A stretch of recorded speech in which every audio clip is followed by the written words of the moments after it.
جی بہت ہی بہترین طریقے سے آپ نے ہمیں ایکسپلین کر دیا کہ اگر ہم بات کریں بی بی فاطمہ زہرا سلام اللہ علیہا اور مولا علی علیہ السلام کے گھر کی تو اس کا مقام کتنا اعلیٰ ہے اور پروردگار عالم کی نظروں میں یہ کتنا مقدس مقام ہے. اب اگر ہم بات کریں ائمہ علیہ السلام کی تو کیا وہ بھی یہی کہتے ہیں کہ یہ ہمارا گھر ہے؟ اور اگر کہتے ہیں تو یہ حدیث میں ہمیں کس طرح ملتا ہے؟ بہت ساری روایات موجود ہے جس میں سے ایک روایت آپ کے سامنے نقل کرتی ہوں کہ امام باقر علیہ الصلوۃ والسلام کی خدمت میں بصرہ کا ایک مفتی آیا تھا جس کا نام قتادہ تھا. وہ مولا کی بارگاہ میں بیٹھا ہوا ہے، مولا درس دے رہے ہیں، وہ سن رہا ہے. سنتے سنتے اچانک درمیان میں مولا کو روکتا ہے اور روک کر کہتا ہے کہ میں بہت ساری بزم میں جا کر بیٹھ چکا ہوں، بہت سارے لوگوں کا درس سن چکا ہوں، مگر نہیں پتا اس گھر میں ایسا کیا ہے کہ میرے اوپر ایک روب طاری ہو رہا ہے، ایک دبدبا طاری ہو رہا ہے، مجھے ہیبت لگ رہی ہے، کچھ باتوں میں تاثیر ہوتی ہے. مجھے نہیں پتا کہ ایسا کیوں ہوتا ہے. تو مولا نے مسکرا کر اس کی جانب دیکھا اور دیکھ کر ارشاد فرماتے ہیں کیا تجھے معلوم ہے کہ پروردگار عالم نے قرآن مجید کی سورہ نور کی آیت نمبر 36 میں کچھ گھروں کا تذکرہ کیا ہے کہ کچھ گھر ایسے ہوتے ہیں جہاں اللہ کا نور ہوتا ہے اور اس گھر میں تسبیح پروردگار عالم ہوتی ہے. وہ کہتا ہے ہاں اس آیت کے بارے میں جانتا ہوں. مولا نے فرمایا اس وقت تو اسی گھر میں بیٹھا ہوا ہے، یہ گھر وہی ہے جس کا تذکرہ اللہ نے قرآن میں کیا. یعنی ائمہ یہ کہتے ہیں کہ ہمارا گھر بھی اسی گھر میں شامل ہے. اس کے بعد قتادہ کہتا ہے ہاں بے شک جس طرح سے میرے اندر ہیبت طاری ہے مجھے یقین ہے کہ یہ گھر صرف مٹی اور پتھر کا نہیں بنا ہوا ہے بلکہ یہ گھر وحی کا مرکز ہے، یہ گھر ہدایت کا مرکز ہے، یہ گھر نور الہی کا مرکز ہے. یعنی بہت ساری روایت اس طرح کی موجود ہیں. ایک حیرت بھی ہوتی ہے سوچ کر کہ رسول خدا صلی اللہ علیہ وآلہ وسلم نے بارہا کئی مقاموں پر بی بی فاطمہ زہرا سلام اللہ علیہا کی اہمیت بتائی. آپ آتی تھی تو رسول اللہ اپنی جگہ سے کھڑے ہو جاتے تھے. آپ کے گھر کے بھی بارے میں کافی کچھ بتایا گیا، اس کا مرتبہ بتایا گیا، اس کا عالی مقام بتایا گیا، پھر بھی لوگوں نے بی بی زہرا کے گھر پہ حملہ کیا. ابھی بھی آپ نے جس آیت کا ذکر کیا آئی ایم شیور اس میں بھی کافی ایسے پیغام چھپے ہوئے ہیں جو ایک بار پھر سارے زمانے کو یہ بتاتے ہیں کہ جس گھر پر حملہ کیا گیا آخر وہ گھر کس طرح ایک مقدس گھر تھا. صحیح. دیکھیں یہ آیت ہمیں اور آپ کو یا پوری کائنات کو یہ پیغام دے رہی ہے کہ جہاں وحی الہی نازل ہوتی ہو، جہاں سے ہدایت کے چراغ روشن ہوتے ہوں اور جہاں اللہ یہ کہتا ہے کہ میرا نور یہاں سے حاصل ہوگا، جس گھر کی دہلیز پر نبی رک رک کر سلام کرتے ہوں، اس گھر کا مقام قرآن بھی بتا رہا ہے اور خود رسول اللہ بھی بتا رہے ہیں. بار بار بتانے کا مقصد کیا ہے کہ جب نبی کی آنکھیں بند ہوں تو اس گھر کا ویسا ہی احترام کرنا جیسے قرآن بتاتا ہے اور جیسے نبی بتاتے ہیں. مگر امت نے کیا کیا؟ نبی کی آنکھیں بند ہوئی، نبی دنیا سے وصال کر گئے اور جب چلے گئے تو لوگوں نے اس دروازے پر آ کر سب سے پہلے حضرت زہرا سلام اللہ علیہا کو دھمکیاں دی ہیں. ہاں تاریخ گواہ ہے، صرف ہمارے یہاں نہیں بلکہ دوسری جو امت ہے مسلمانوں کی جسے اہل سنت کہتے ہیں ان کے درمیان بھی یہ چیزیں موجود ہیں کہ لوگوں نے آ کر حضرت زہرا کے دروازے پر دھمکیاں دی ہیں کہ آپ دروازہ کھولیں اور امیر المؤمنین کو باہر بھیجیں، اور اگر آپ نے ایسا نہیں کیا تو ہم آپ کے دروازے پر آگ لگا دیں گے. زمانے سے صرف ایک ہی سوال ہے کہ جس گھر کی بلندی قرآن بیان کرے اس گھر پر آ کر تعظیم کرنا چاہیے یا اس گھر کے دروازے پر دھمکیاں دینی چاہیے. اور یہ سوچنے پر آج ہمارا دل مجبور ہوتا ہے کہ جو لوگ آج بھی بی بی فاطمہ زہرا سلام اللہ علیہا کے ساتھ جو ظلم ہوا اس کا ذکر نہیں کرتے، کہ آج بھی اگر معاشرے میں کوئی رسول اللہ صلی اللہ علیہ وآلہ وسلم پر کوئی کمنٹ کر دے یا قرآن کے مخالف کچھ بول دے تو اتنے بڑے بڑے پروٹیسٹ کیے جاتے ہیں. تو کیا پروٹیسٹ امت مسلمان کو ساتھ میں آ کر بی بی کے قاتلوں کے اگینسٹ نہیں کرنا چاہیے؟ کیا رسول اللہ روز قیامت ہم سے اس بات کا سوال نہیں کریں گے کہ میری محبت میں تو آپ نے کہیں پروٹیسٹ کیے؟ بے شک سوال ہوگا، کیونکہ نہ صرف یہ کہ دھمکیاں دی گئی ہیں بلکہ دھمکیاں دیتے دیتے بالآخر حضرت زہرا یہ کہتی رہیں کہ میرے گھر کے اندر چھوٹے چھوٹے بچے ہیں، کیا تم تب بھی آگ لگا دو گے؟ وہ کہتے رہے کہ آگ لگا دیں گے اور لگا دی. نہ صرف یہ کہ آگ لگائی بلکہ جلتے ہوئے دروازے کو ڈھکیلا گیا۔ حضرت زہرا در و دیوار کے درمیان آئیں، شکم میں حضرت محسن شہید ہوئے۔ حضرت زہرا تڑپتی رہیں اور روتی چیختی تڑپتی ہوئی زہرا کو لوگوں نے یوں ہی چھوڑ کر امیر المؤمنین کے گلے میں رسن باندھی اور انہیں مدینے کی گلیوں میں لے جایا گیا۔ جس وقت حضرت زہرا نے یہ کہا ہے نا کہ اگر امیر المؤمنین کو آپ نے نہیں چھوڑا تو میں اپنے سر کی چادر کو ہٹا دوں گی، تب زمانے نے جا کر امیر المؤمنین کو چھوڑا تھا۔ کیا اس گھر کا ایسا ہی احترام ہونا چاہیے تھا؟ کیا زمانہ اس کا جواب دے سکتا ہے کہ جس دروازے کا احترام نبی رک رک کر کرتے ہوں، وہاں رک رک کر سلام کرتے ہوں، وہاں آیت تطہیر کی تلاوت کرتے ہوں رک کر، جس گھر کے لیے قرآن مجید اعلان کرتا ہو کہ یہ گھر وہ ہے جو یاد الہی سے ہمیشہ بھرا ہوا رہتا ہے، ملک الموت بھی بنا اجازت نہیں جاتے ہوں، اس گھر کے دروازے کو توڑ کر اندر داخل ہونا حضرت زہرا کی اجازت کے بغیر اور ان پر ظلم ڈھانا، کیا یہ چھپ جائے گا یا اس کا سوال نہیں کیا جائے گا؟ کیا اس بات کو چھپانے والے کو معاف کر دیا جائے گا؟ ہرگز ایسا نہیں ہوگا، اس لیے کہ نبی کریم کو اپنی بیٹی بہت عزیز ہے، اپنی بیٹی سے وہ بہت زیادہ عشق کرتے تھے اور اپنی بیٹی پر کیے ہوئے ظلم کا وہ ضرور محشر میں سوال پوچھیں گے۔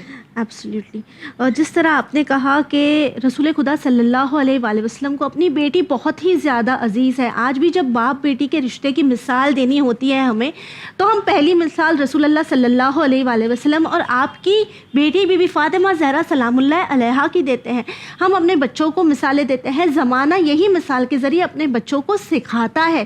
اگر ہم بات کریں قرآن مجید کی، قرآن مجید کس طرح ہمیں اس موضوع کی طرف توجہ کرنے کہتا ہے؟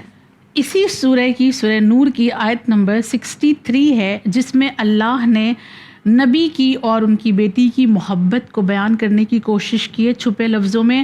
اللہ ارشاد فرماتا ہے آیت نمبر 63 میں، لا تجعلوا دعاء الرسول بینکم کدعاء بعضکم بعضا، یعنی اے لوگو رسول کو ایسے نہیں پکارو جیسے تم دوسروں کو پکارتے ہو، کیونکہ لوگ ہیں نا نبی کریم کو کبھی طنز کے اعتبار سے، کبھی مذاق اڑانے کے اعتبار سے یا محمد کہہ کے پکارتے تھے، یا ابوالقاسم کہہ کے پکارتے تھے، یا وہ یتیم جن کو نبی نے پال کر پروان چڑھا دیا تھا وہ یا ابتا کہہ کے پکارتے تھے۔ اللہ کو یہ بات گوارا نہیں ہوئی۔ خداوند کریم نے کہا تمہارا حق نہیں ہے کہ تم اس طرح سے نبی کو آواز دو، یا محمد کہہ کے پکارو، یا ابوالقاسم کہہ کے پکارو، تمہارا یہ حق نہیں ہے کہ تم نبی کو یا ابتا کہو۔ ہاں تم کو چاہیے کہ تم یا نبی اللہ کہہ کے پکارو، یا رسول اللہ کہہ کے پکارو۔ آیت جب نازل ہوئی تو سارے لوگوں نے یا نبی اللہ یا رسول اللہ کہنا شروع کیا، اور جب آیت کے نازل ہونے کے بعد نبی اپنے گھر جاتے ہیں تو حضرت زہرا بھی اپنے بابا کو دیکھتی ہیں اور دیکھ کر کہتی ہیں یا رسول اللہ السلام علیکم۔ نبی نے کہا میری لخت جگر آج آپ کو کیا ہو گیا؟ آج آپ مجھے بابا نہیں کہہ رہی ہیں، آج آپ مجھے یا رسول اللہ کہہ رہی ہیں۔ فرمایا بابا آیت آ گئی ہے نا کہ آپ کو کوئی اپنا بابا نہیں کہے گا، آپ کو کوئی نام سے نہیں پکارے گا، ہر کسی کو یا رسول اللہ کہنا ہے۔ نبی نے سینے سے لگا کے کہتے میری لخت جگر یہ آیت آپ کے لیے نہیں ہے، ہمارا اور آپ کا رشتہ بالکل الگ ہے۔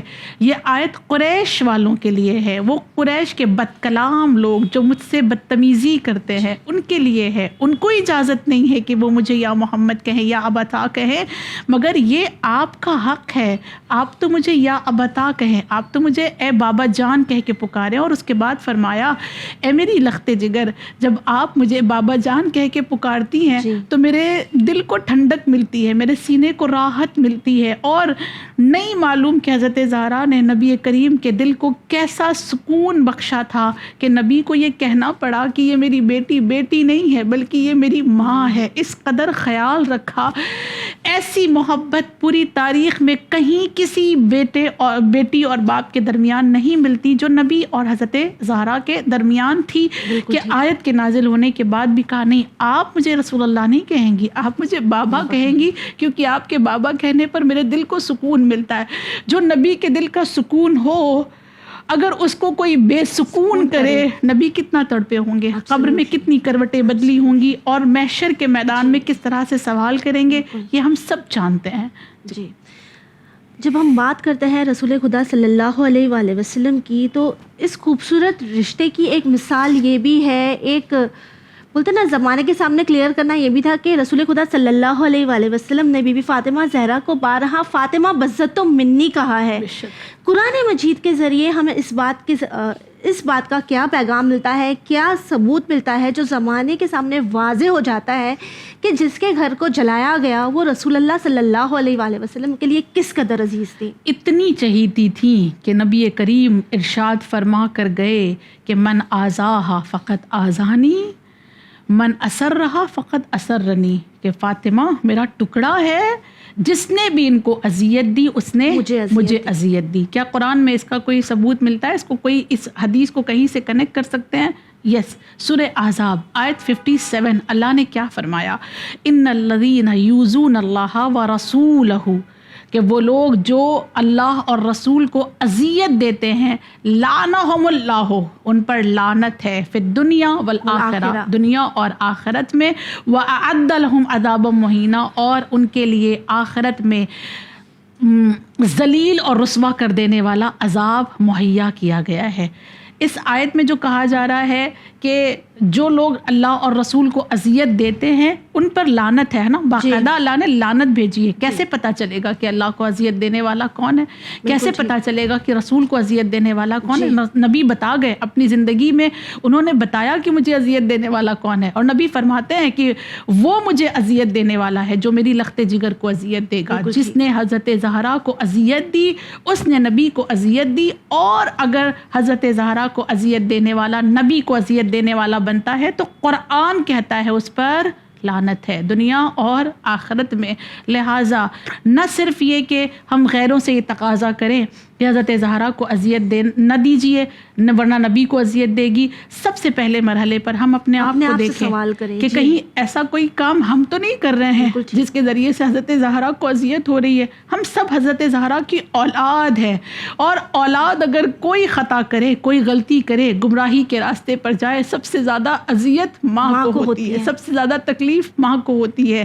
اس لیے ایام فاطمیہ کے موقع پر ہم سب اس بات کا خیال رکھیں کہ کوئی ایک کام بھی ہم سے ایسا نہ ہو سکے جس سے حضرت زہرا کا دل دکھے, وگرنہ اگر حضرت زہرا کا دل دکھایا ہم نے تو نہ دنیا ہماری ہوگی نہ آخرت ہماری ہوگی. اور بہرحال جنہوں نے دکھایا ہے, جنہوں نے اذیت دی ہے, قرآن ان پر لعنت بھیجتا ہے, اور ہم بھی ان پر قیامت تک لعنت کرتے رہیں گے. ایبسلیوٹلی. جی ویورز, آپ سے بھی آخر میں بس یہی کہنا چاہیں گے کہ ایام عزائے فاطمیہ کے ان دنوں میں کوشش کرے اپنے آپ میں ایک ریولیوشن لانے کی, اپنے آپ میں ایک چینج لانے کی, اپنے اوپر ریفلیکٹ کرنے کی, تاکہ ہم اپنے آپ کو بہتر بنا سکیں, کہ کہیں روز قیامت یہ نہ ہو کہ ہم بی بی فاطمہ زہرا سلام اللہ علیہا کے سفارش کے لیے رکے ہوں اور بی بی ہم سے ناراض ہو.